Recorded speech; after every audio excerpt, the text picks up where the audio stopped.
नमस्कार दोस्तों, NCERT class 6 to 8th chapter wise MCQs आपके साथ डिस्कस किए जा रहे हैं, जिसमें कि आपका हिस्ट्री का क्लास 6, 7, 8th का एनसीईआरटी कंप्लीट हो चुका है। ज्योग्राफी का क्लास 6, 7 का कंप्लीट हो चुका है। क्लास 8th का 3 चैप्टर हो चुका है। चौथे चैप्टर से इस वीडियो का प्रारंभ करेंगे। इसके बाद जो आपका बिहार एससीईआरटी है उसको भी डिस्कस किया जा रहा है, तो उम्मीद करते हैं क्लास आपके लिए हेल्पफुल साबित होगी। यहाँ पर देखेंगे आपका जो चैप्टर है, चैप्टर नंबर 4, अध्याय नंबर 4, जिसका नाम है कृषि। और इस चैप्टर से आपका पहला प्रश्न यहाँ पर पूछ रहा है, सेरीकल्चर किस प्रकार की कृषि है। सेरीकल्चर किस प्रकार की कृषि है, आपको बताना है। इस प्रश्न का राइट आंसर क्या होगा, तो यहाँ पर आप लोग बताएंगे। इस प्रश्न के लिए आपका जो राइट आंसर हो जाएगा वो हो जाएगा option number 1। Option number 1, sericulture किस प्रकार की कृषि है, तो रेशम कीटों से संबंधित है। राइट आंसर ऑप्शन नंबर 1 हो जाएगा। अगला प्रश्न यहाँ पर देखेंगे, प्रश्न नंबर 2 है, जब फसल का उत्पादन और पशुपालन बाजार में विक्रय हेतु किया जाता है तो वह क्या कहलाता है। वह क्या कहलाता है, वाणिज्य कृषि कहलाता है। राइट आंसर ऑप्शन नंबर 1 हो जाएगा। अगला प्रश्न, प्रश्न नंबर 3 यहाँ पर आपसे पूछ रहा है, भारत की कितनी प्रतिशत जनसंख्या जो है वो कृषि पर निर्भर है, तो लगभग 58% जो भारत की जनसंख्या है वो कृषि पर निर्भर है। राइट आंसर ऑप्शन नंबर 2 हो जाएगा। अगला प्रश्न, प्रश्न नंबर 4 है, जिसमें कि आप देखेंगे यहाँ पर विकल्प दिए गए हैं। 3 विकल्प दिए गए हैं। तीनों विकल्प में आपको देखना है कौन सा विकल्प सही है, कौन सा सही नहीं है। तो विकल्पों को देखते हैं। पहला विकल्प है, प्राथमिक गतिविधियों में प्राकृतिक संसाधनों का निष्कर्षण और उत्पादन शामिल होता है। दूसरा कथन है, बैंकिंग, यातायात और विज्ञापन द्वितीय गतिविधियों के उदाहरण हैं। तीसरा कथन है, तृतीय गतिविधियां प्राकृतिक संसाधनों के प्रसंस्करण से संबंधित हैं। तो चारों कथनों को देखेंगे और बताएंगे कौन सा यहाँ पर इस प्रश्न के लिए आपका राइट आंसर हो जाएगा। तो देखिए, यहाँ पर आपसे पूछ रहा है कि कौन सा विचार जो है सही है। पहला जो कथन है आपका, प्राथमिक गतिविधियों में प्राकृतिक संसाधनों का निष्करण और उत्पादन शामिल है, ये तो सही है। पहला जो कथन है वो बिल्कुल सही है, लेकिन जो दूसरा है, यातायात, बैंकिंग, ये द्वितीयक का नहीं है, ये तृतीयक का है। ठीक है, तो इसको आप कट कर देंगे। और तीसरा क्या है, तृतीय गतिविधि प्राकृतिक संसाधन, तो प्राकृतिक संसाधन में आपका पहला आ जाएगा, ये गलत है। तो यहाँ पर केवल ए जहाँ पर होगा वही आपका राइट आंसर हो जाएगा, यानी कि ऑप्शन नंबर 3 इस प्रश्न के लिए राइट आंसर हो गया। अगला प्रश्न है, यहाँ पर देखेंगे हॉर्टिकल्चर किससे संबंधित है। प्रश्न नंबर 5, राइट आंसर हो जाएगा सब्जी की कृषि संबंधित है। Right answer option number 1। अगला प्रश्न, तृतीय क्रियाएं कौन सी हैं। तृतीय क्रियाओं के अंतर्गत क्या आता है, तो इसमें आपका आता है व्यापार, बीमा, बैंकिंग, ये सभी आएंगे। राइट आंसर ऑप्शन नंबर 4 हो जाएगा, यानी कि जो सेवा क्षेत्र है वो तृतीय के अंतर्गत आते हैं। अगला प्रश्न यहाँ पर, स्वर्ण क्रांति किससे संबंधित है, तो राइट आंसर हो जाएगा बागवानी और शहद से संबंधित है स्वर्ण क्रांति। Right answer option number 1। अगला प्रश्न यहाँ पर आपसे पूछ रहा है, मिट्टी और जलवायु की अनुकूल स्थलाकृति के लिए महत्वपूर्ण है। मिट्टी और जलवायु के अनुकूल स्थलाकृति के लिए क्या महत्वपूर्ण है। पहला ऑप्शन यहाँ पर देखेंगे विनिर्माण गतिविधि, दूसरा है तृतीयक गतिविधि, तीसरा है कृषि गतिविधि, चौथा इनमें से कोई नहीं। तो यहाँ पर राइट आंसर हो जाएगा इस प्रश्न के लिए ऑप्शन नंबर 3, कृषि गतिविधि के अंतर्गत आएगा। अगला प्रश्न है, पीसी कल्चर किससे संबंधित है, तो पीसी कल्चर जो है वो आपका संबंधित है मत्स्य पालन से। राइट आंसर ऑप्शन नंबर 2 हो जाएगा। अगला प्रश्न यहाँ पर देखेंगे, कृषक परिवार अपनी आवश्यकताओं को पूरा करने के लिए किस प्रकार की कृषि करते हैं, तो कैसी कृषि करते हैं। आवश्यकताओं को पूरा होने की बात हो रही है, तो जहाँ पर आवश्यकताओं के लिए किया जाता है उसको निर्वाह कृषि कहते हैं। ठीक है, वहीं पर अगर आप व्यापार के लिए करते हैं तो वो वाणिज्यिक कृषि हो जाती है। यहाँ पर निर्वाह के लिए किया जा रहा है केवल और केवल आवश्यकताओं की पूर्ति के लिए, तो निर्वाह कृषि आज हो जाएगी। इसके बाद देखेंगे यहाँ पर, निम्नलिखित कथन पर विचार करें। क्या आपसे पूछ रहा है उपरोक्त में से कौन सी प्राथमिक क्रियाओं के उदाहरण हैं। पहला है इस्पात विनिर्माण, दूसरा है रोटी सेकना, तीसरा है कपड़े की बुनाई। तो आपको बताना है प्राथमिक क्रियाओं का उदाहरण इसमें से कौन होगा। तो प्राकृतिक क्रियाओं के उदाहरण की बात करें तो इसमें से कोई भी जो है आपका प्राकृतिक क्रियाओं के अंतर्गत नहीं आएगा। तो उपरोक्त में से कोई नहीं, यहाँ पर राइट आंसर कर देंगे कोई नहीं। चौथा जो है वही आपका राइट आंसर हो जाएगा।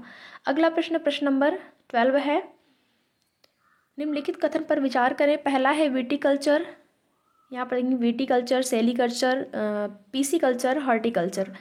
आपको बताना है उपरोक्त में से कौन सा सही ढंग से सुमेलित है। ठीक है, कौन सा सुमेलित है, कौन सा सुमेलित नहीं है, आपको ये बताना है। यहाँ पर इस प्रश्न के लिए आपका जो राइट आंसर है वो क्या होगा। तो देखेंगे यहाँ पर कौन सा सुमेलित है, सही ढंग से कौन सा सुमेलित। विटीकल्चर है गिद्धों का प्रजनन, नहीं, ये आपका गलत है। ठीक है, ये गलत है।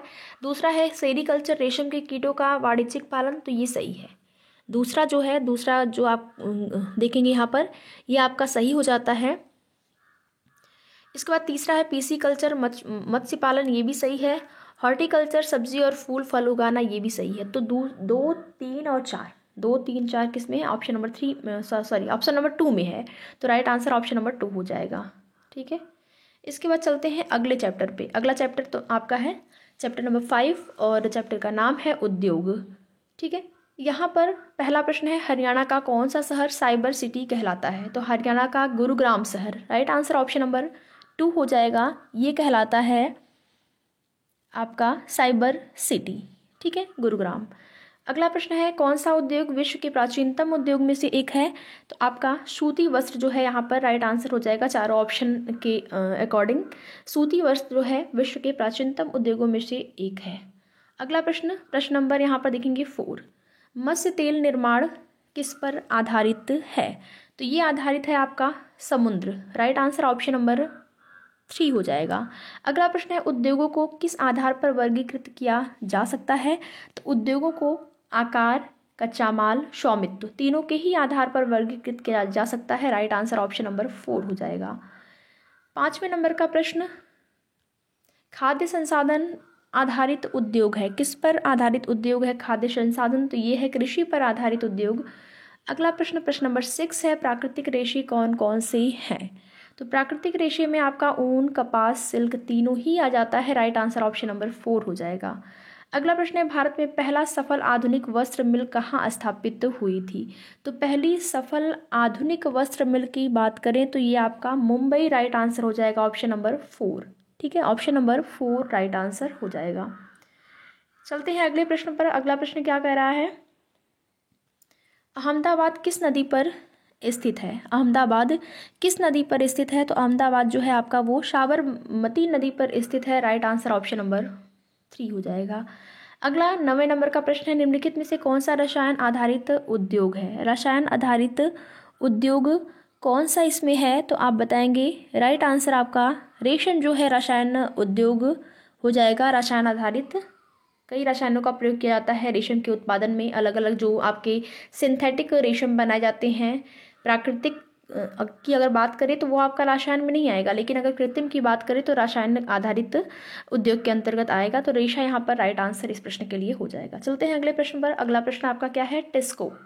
टिस्को का फुल फॉर्म क्या है, Tata iron and steel company limited. Full form भी आपसे पूछ सकता है और पूछता है प्रत्येक एग्जाम में कोई ना कोई 1-2 फुल फॉर्म भी आपसे पूछ लिए जाते हैं कि इसका पूरा नाम क्या होगा। ठीक है, तो यहाँ पर पूछ रहा है टिस्को यानी कि Tata iron and steel company limited लोहा इस्पात संयंत्र किस नदी के किनारे स्थित है। तो राइट आंसर हो जाएगा ये स्थित है स्वर्ण रेखा नदी के किनारे, ऑप्शन नंबर 2। अगला प्रश्न निम्नलिखित कथनों पर विचार करें। पहला है उत्पादों वस्तुओं का उत्पादन, दूसरा है खनिजों का निष्कर्षण, तीसरा है सेवाओं की व्यवस्था। उपयुक्त कारकों में से कौन सा कारक हिस्सा है। यहाँ पर इस प्रश्न के लिए आपका जो राइट आंसर हो जाएगा वो हो जाएगा ऑप्शन नंबर 4 यानी कि उपयुक्त सभी। वस्तुओं का उत्पादन, खनिजों का निष्कर्षण, सेवाओं की व्यवस्था सभी जो है उद्योग का हिस्सा है। राइट आंसर ऑप्शन नंबर 4 हो जाएगा। अगला प्रश्न, प्रश्न नंबर 12 है। प्रश्न नंबर 12 है, यहाँ पर देखेंगे आप लोग। प्रश्न आपसे पूछ रहा है, प्रश्न में आपके 2 कथन दिए गए हैं और आपको बताना है इसमें से कौन सा कथन सही है, कौन सा कथन सही नहीं है। ठीक है, दो कथन दिए गए हैं। पहला कथन क्या कह रहा है, इस्पात को आसानी से काटा और आकार दिया जा सकता है अथवा इसे तार बनाया जा सकता है। दूसरा कथन है एल्युमिनियम, निकेल और तांबे जैसे अन्य धातुओं की थोड़ी थोड़ी मात्रा में इस्पात में मिलाकर मिश्र धातुएं बनाई जाती हैं। दो कथन दिए गए हैं, बताना है कौन सा कथन इसमें सही होगा। तो दोनों ही कथन सही हैं आपके। राइट आंसर ऑप्शन नंबर 3 हो जाएगा, पहला और दूसरा दोनों। ठीक है, पहला और दूसरा दोनों ही राइट आंसर हो जाएगा। अगला प्रश्न और इस चैप्टर का लास्ट प्रश्न है आपका, निम्नलिखित कथनों पर विचार करें। पहला कथन है टेक्सटाइल शब्द लैटिन भाषा के टेक्सियरी शब्द से बना है। दूसरा है प्राकृतिक रेशे ऊन, रेशम, कपास, लिनन और जूट से प्राप्त होते हैं। तो यहाँ पर भी आपका ये जो पहला और दूसरा दोनों कथन दिया गया है, दोनों कथन ही सही है। तो राइट आंसर ऑप्शन नंबर 3 हो जाएगा, पहला और दूसरा दोनों ही सही है। चलते हैं अगले चैप्टर पर, और ये आपका क्लास 8th ज्योग्राफी एनसीईआरटी का लास्ट चैप्टर है। ठीक है, लास्ट चैप्टर है। देखेंगे चैप्टर का नाम है मानव संसाधन। पहला प्रश्न आपसे पूछ रहा है, मानव संसाधन मंत्रालय का निर्माण लोगों का क्या बढ़ाने के लिए हुआ है। मानव संसाधन मंत्रालय का जो निर्माण है क्या बढ़ाने के लिए हुआ है, तो ये जो है कौशल बढ़ाने के लिए इसका निर्माण हुआ है। राइट आंसर ऑप्शन नंबर 4 हो जाएगा। अगला प्रश्न, प्राकृतिक वृद्धि दर क्या है। प्राकृतिक वृद्धि दर क्या है, तो यहाँ पर इस प्रश्न के लिए राइट आंसर हो जाएगा जन्म दर और मृत्यु दर का अंतर जो है प्राकृतिक वृद्धि दर कहलाता है। अगला प्रश्न, भारत में जीवन प्रत्याशा दर तो आप बताएंगे 67.2 वर्ष। राइट आंसर ऑप्शन नंबर आपका हो जाएगा 3। अगला प्रश्न है प्रश्न नंबर 4। प्रश्न नंबर 4 आपसे पूछ रहा है जनसंख्या पिरामिड क्या है। जनसंख्या पिरामिड क्या है। पहला कथन है पहला है यहाँ पर जनसंख्या पिरामिड में, जब किसी क्षेत्र का जनघनत्व तो इतना बढ़ जाए कि लोग ऊंची इमारतों में रहने लगे तो क्या वो जनसंख्या पिरामिड कहलाएगा। दूसरा है जनसंख्या का आयु लिंग संगठन का आलेखीय निरूपण, यही आपका हो जाएगा आलेखीय निरूपण, जहाँ पर जनसंख्या के आयु लिंग संगठन का हो तो वही आपका जनसंख्या पिरामिड कहलाएगा। राइट आंसर ऑप्शन नंबर 2 हो जाएगा। अगला प्रश्न यहाँ पर देखेंगे प्रश्न नंबर 5 है, और प्रश्न नंबर आपका जो 5 है वो आपसे पूछ रहा है प्रधानमंत्री कौशल विकास योजना की शुरुआत कब हुई। तो कौशल विकास योजना की जो शुरुआत है वो हुई थी 2015 में। राइट आंसर ऑप्शन नंबर 1 हो जाएगा। प्रधानमंत्री कौशल विकास का आरंभ जो है 2015 में हुआ था। अगला प्रश्न, जनसंख्या को प्रभावित करने वाले कारक होते हैं। तो जनसंख्या को प्रभावित करने वाले जो कारक हैं यहाँ पर राइट आंसर हो जाएगा स्थलाकृति, मृदा, जलवायु। तीनों ही जो हैं वो जनसंख्या को प्रभावित करने वाले कारक के अंतर्गत आएंगे। राइट आंसर ऑप्शन नंबर 4 हो जाएगा। अगला प्रश्न प्रश्न नंबर 7 है, और प्रश्न आपसे पूछ रहा है भारत की जनसंख्या का घनत्व कितना है। प्रश्न नंबर 7 का राइट आंसर बताएंगे भारत की जनसंख्या का घनत्व कितना है, तो आप यहाँ पर बताएंगे 382 व्यक्ति प्रति वर्ग kilometre. Right answer option number 2 हो जाएगा, 382 व्यक्ति प्रति वर्ग किलोमीटर। अगला प्रश्न है प्रश्न नंबर 8, प्रति 1000 व्यक्तियों में जीवित जन्मों की संख्या को क्या कहते हैं। तो इसको जन्म दर कहते हैं। क्या कहते हैं, तो जन्म दर कहेंगे। राइट आंसर ऑप्शन नंबर 1 हो जाएगा। अगला प्रश्न है निम्नलिखित कथन पर विचार करिए। यहाँ पर 3 कथन दिए गए हैं और आपको बताना है इसमें कौन सा कथन सही है।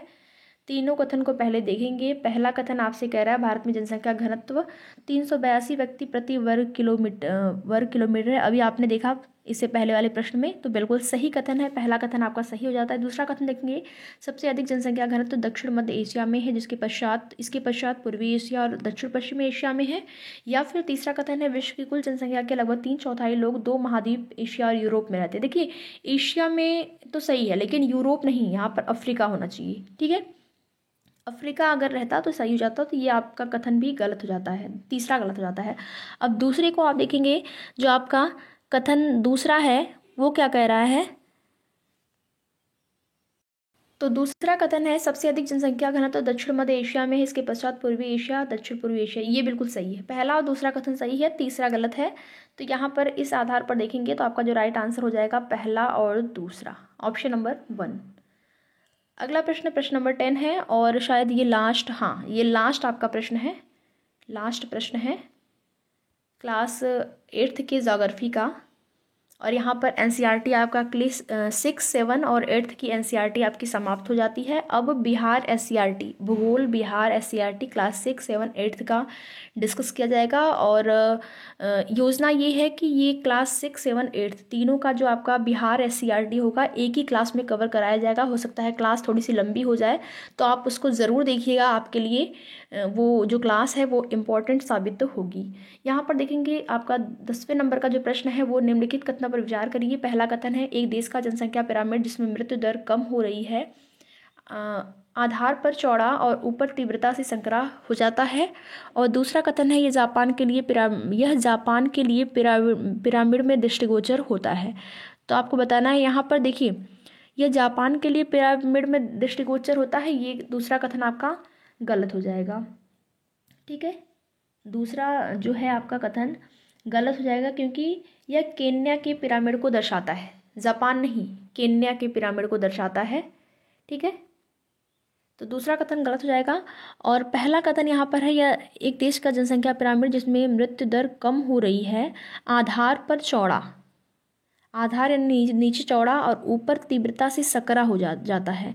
तो आपका ये जो पहला कथन है वो सही हो जाता है। तो राइट आंसर हो जाएगा यहाँ पर ऑप्शन नंबर 1, केवल 1। ठीक है, यही आपका राइट आंसर हो जाएगा। तो वीडियो में लास्ट तक बने रहने के लिए आप लोगों का बहुत बहुत धन्यवाद। आप लोगों से एक छोटा सा निवेदन, चैनल को ज़रूर सब्सक्राइब कर दें। अगर आपको वीडियो पसंद आ रही हो तो वीडियो को लाइक शेयर भी ज़रूर करें।